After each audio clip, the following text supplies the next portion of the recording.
ত্রিপুরায় স্বশাসিত জেলা পরিষদ নির্বাচনে চলছে জোরদার প্রচার অভিযান। ক্ষমতাসীন বিজেপি এবং বিরোধীরা এডিসি নির্বাচনের কেউ কাউকে 1 ইঞ্চি জমি ছাড়তে নারাজ। নির্বাচনের প্রচার নিয়ে রাজনৈতিক হাওয়া রীতিমতন সরগরম। এই আবহে 2 নম্বর মাছমারা আসনে বাইক র্যালি কংগ্রেসের। প্রার্থী অর্জুন রায়ের সমর্থনে এই বাইক র্যালিতে অংশ নেন প্রদেশ যুব কংগ্রেস সভাপতি নীলকমল সাহা সহ কংগ্রেসের অন্যান্য নেতারা। এডিসির বেহাল দশা নিয়ে অভিযোগ কংগ্রেসের। জল জীবন মিশনও ব্যর্থ বলে অভিযোগ। স্বশাসিত এলাকায় কোথাও জলের সরবরাহ নেই, বিদ্যুৎ বলতে কিছুই নেই। সামান্য বাতাস বইলেই বন্ধ করে দেওয়া হয় বৈদ্যুতিক লাইন। স্কুলগুলোর অবস্থাও ভয়াবহ। স্কুলগুলো গোয়াল ঘরে পরিণত হয়েছে বলে অভিযোগ কংগ্রেসের। আমরা দেখেছি যে এডিসির কি বেহাল অবস্থা।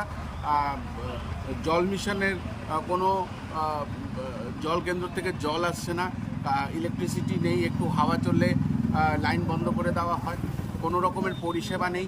স্কুলগুলো যেই অবস্থায়, এই অবস্থার মধ্যে স্কুলগুলোর ভেতরে দেখা যায় গরু ঘর হয়ে।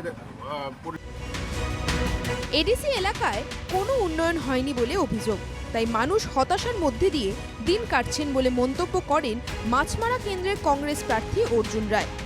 অর্জুনের দাবি, একটি শক্তিশালী কর্মক্ষম এডিসির স্বার্থে কংগ্রেসকেই সহযোগিতা করছে এলাকার জনগণ। কি বলছেন অর্জুন, শুনে নেওয়া যাক। এলাকাতে ঘুরেছি, দেখেছি মানুষ বড় হতাশার মধ্যে আছে।